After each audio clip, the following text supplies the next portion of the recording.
Life में successful बनने का सबसे पहला स्टेप क्या होता है? बहुत सारे स्टेप्स में सबसे पहला स्टेप होता है उस काम को करने का डिज़ायर रखना। अगर आप में अंदर वो डिज़ायर नहीं है उस काम को करने के लिए, तो आप कितना भी कोई प्रेशराइज करे, कितना भी आपको बोले काम करने के लिए, अंदर से नहीं आएगा तो आप करोगे ही नहीं काम को। तो वो काम को करने का डिज़ायर क्या है? नॉर्मल डिज़ायर से कुछ हो। आप सोचो, नॉर्मल डिज़ायर है मुझे ये काम करना है, तो नॉर्मली बोलेगे हाँ मुझे करने की चाह है पर मैं नहीं कर रहा हूँ क्योंकि आप में अंदर वो आग नहीं है।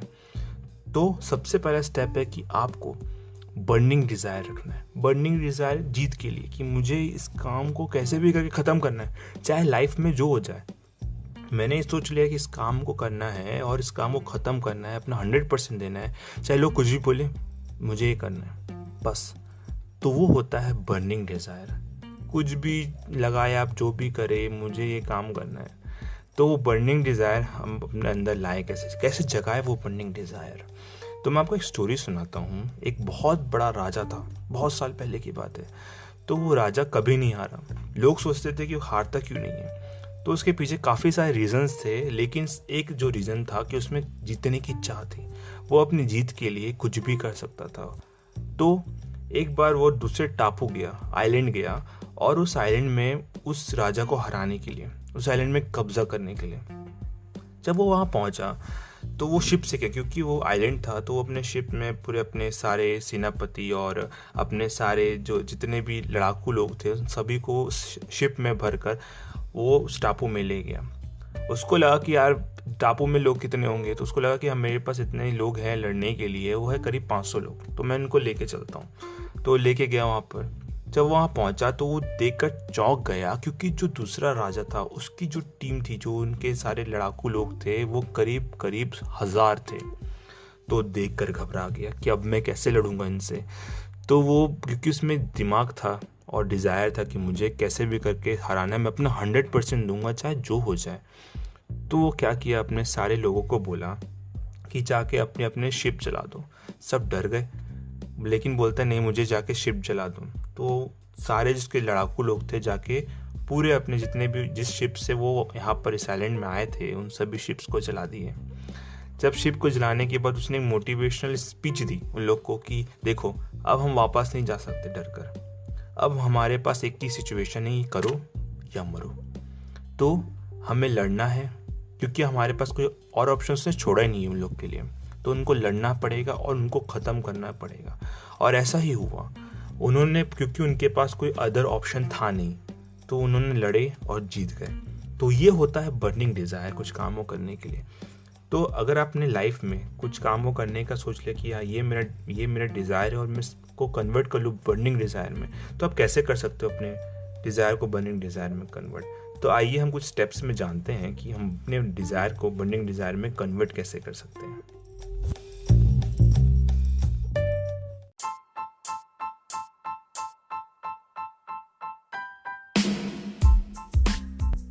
Hello and welcome to the flip up idea podcast. मैं हूं आपका होस्ट आदित्य श्रीवास, और हम इस पॉडकास्ट सीरीज में बात करते हैं कुछ इंटरेस्टिंग आइडियाज़ के बारे में जो हमारी लाइफ को बेटर बनाता है। तो स्टे ट्यून फॉर दैट।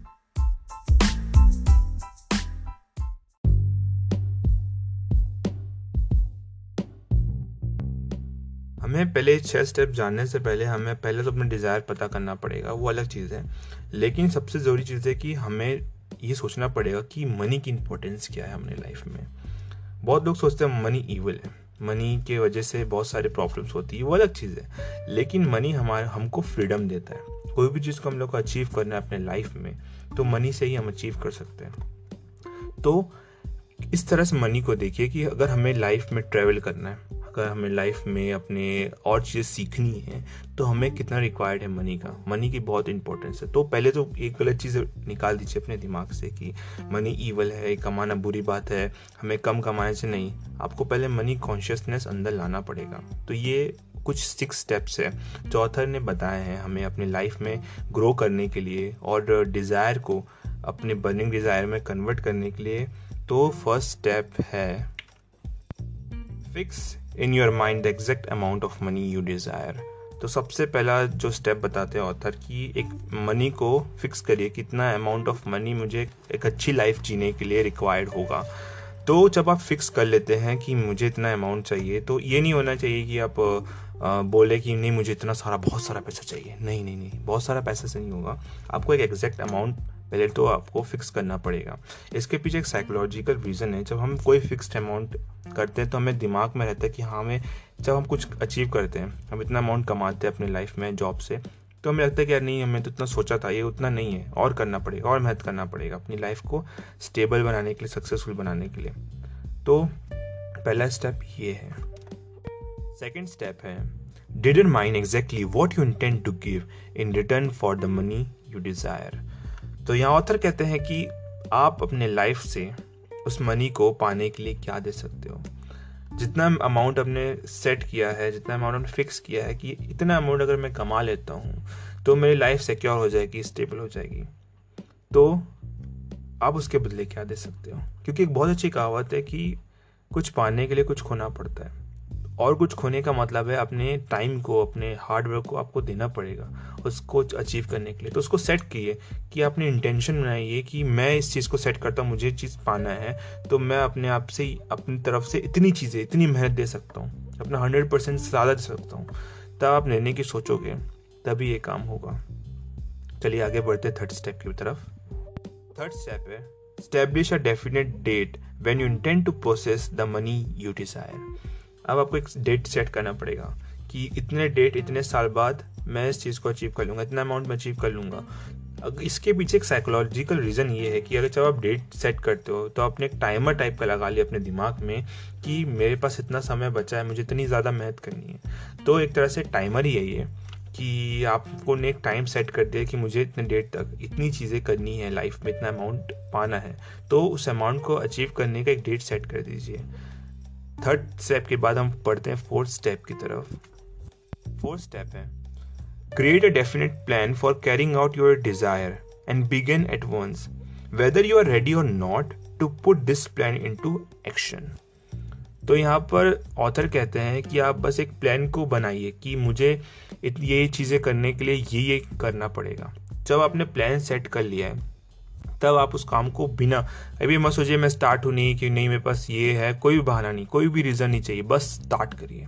चाहे आप कितने भी अच्छे हो, कितने भी बुरे हो, उस काम को करने के, उस प्लान पर काम करने के लिए स्टार्ट कर दीजिए।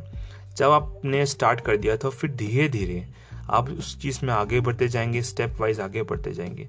तो जो फोर्थ स्टेप यही कहता है, जो ऑथर बताते हैं हमें, कि बस प्लान बनाइए और एक्शन लीजिए, बस। फिफ्थ स्टेप जो सबसे इम्पोर्टेंट स्टेप है वो ये है कि right it down. Right it down का मीन्स है कि आपने जो फर्स्ट स्टेप में जितना भी अमाउंट फिक्स किया है, सेकेंड स्टेप में आपने बदले में देने का वादा क्या किया है, थर्ड स्टेप में जो डेट आपने सेट किया है, और फोर्थ स्टेप में जो प्लान आपने बनाया उसको एक डायरी में लिखिए। और डायरी लिखना चाहिए, क्योंकि जब अब तक हम लिखेंगे नहीं, हम उस चीज़ को पाने के भूल जाओ, नहीं पा सकते।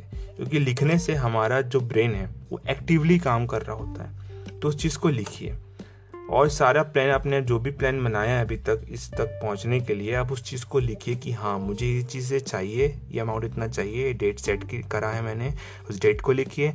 और ये प्लान जो बनाया है उस प्लान को लिखिए कि मुझे यहाँ तक पहुँचने के लिए क्या क्या करना पड़ेगा। Sixth and the last step is read your written statement aloud twice daily, once just before retiring at night and once after arising in the morning। तो यहाँ पर ऑथर कहते हैं जितने भी चीज़ें आपने लिखी है, first step, second step, third step, fourth step, जितना में अमाउंट आपने सेट किया है, what you intend to give in return, जो डेट आपने सेट करी है, जो प्लान आपने बनाया है, उन सभी को अपने डायरी में जो लिखा है उसको सुबह उठने के बाद और सोने से पहले रीड करिए, ज़ोर ज़ोर से रीड कीजिए। इससे होगा क्या, इससे जो हमारा सबकॉन्शियस माइंड होता है वो बार बार इस चीज़ को एक तरह से हैबिट बना लेगा कि मुझे ये काम करना है, मुझे ये काम करना है। और जितने भी हमारे आसपास, हमारे इन्वायरमेंट में जितने भी डिस्ट्रैक्शन अवेलेबल है, अब हम उनसे दूर होना शुरू हो जाएंगे, क्योंकि हमारे पास उतना वक्त नहीं होगा कि उनको वक्त देने के लिए। तो इस काम को ज़रूर कीजिए। अपने जो पहले तो डायरी लिखना बहुत ज़रूरी है, और डायरी में जो भी लिखा है अपने गोल्स को, उसको पाने के लिए रोज़ सुबह उठकर और सोने से पहले रीड करिए, ज़ोर ज़ोर से पढ़िए। तो ये काफ़ी असरदायक होगा मेरे हिसाब से। पर्सनली मैं भी स्टेप्स को फॉलो कर रहा हूँ। पहले मैं डायरी लिखता नहीं था, लेकिन कुछ 2 साल से मैं डायरी को लिख रहा हूँ, और जो भी चीज़ मुझे चाहिए मैं उस डायरी में लिख देता हूँ। अपने आप को रिमाइंड करते जाता हूँ हर समय के बाद कि मुझे क्या क्या पाना है और उसके लिए मुझे कितनी मेहनत करनी पड़ेगी। और मैं सच बताऊँ तो काफ़ी ज़्यादा मेहनत करनी पड़ेगी। अभी तो मैं कुछ नहीं किया, जब मुझे अब समझ में आ रहा है कि मैंने लाइफ में इतना कुछ नहीं किया है, तो काफ़ी मेहनत करनी पड़ेगी। तो ये जो बातें मैंने आपको बताई है वो मैंने बताई है think and grow rich by Napoleon Hill के फर्स्ट चैप्टर से, जिसके चैप्टर का नाम है desire the starting point of all achievement से। आई होप आपको ये बातें काम की लगी हो। जो भी मैंने स्टेप्स बताए हैं आप ज़रूर ट्राई करिए। अगर ये बातें आपको ज़रा से भी काम की लगी हो तो अपने फ्रेंड्स को इसको शेयर करें और सब्सक्राइब करें, ताकि मैं जब भी अपना नया एपिसोड डालूंगा तो आपको नोटिफिकेशन मिल जाएगा। Till then, thank you so much.